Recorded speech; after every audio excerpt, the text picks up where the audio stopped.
آج جس ٹاپک پہ میں بات کرنے جا رہی ہوں وہ ٹاپک ہے حالات سے مقابلہ۔ کئی بار زندگی میں ایسے حادثات ہوتے ہیں، زندگی روک بن کر رہ جاتی ہے، ہم اس حادثات سے باہر ہی نہیں آنا چاہتے، اپنی زندگی کو خود پر بوجھ سمجھنے لگتے ہیں، اس حادثے کو خود پر سوار کر لیتے ہیں، اپنی زندگی کے معنی ہی بدل دیتے ہیں، اور اس دکھ کو ہم اپنے گلے لگا لیتے ہیں جیسے زندگی میں کچھ بچا ہی نہیں۔ زندگی میں سب سے زیادہ بڑی ناکامی کی وجہ بھی یہی بنتا ہے، حادثے کو یاد رکھنا، اسی کو سوچتے رہنا، اسی میں حادثے میں ہی رہنا، اپنے دکھ درد کو خود پر اتنا سوار کر لینا کہ زندگی بوجھ لگنے لگ جاتی ہے۔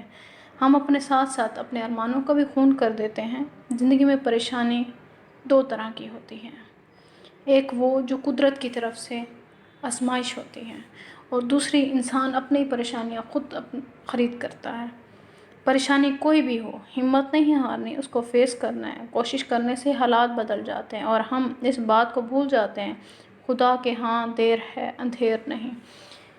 ہمارا اللہ ہم سے 70 ماؤں سے زیادہ پیار کرتا ہے، وہ ہمیں کیسے آزمائش میں ڈال سکتا ہے؟ انسان کو ہر حال میں اللہ کا شکر ادا کرنا چاہیے۔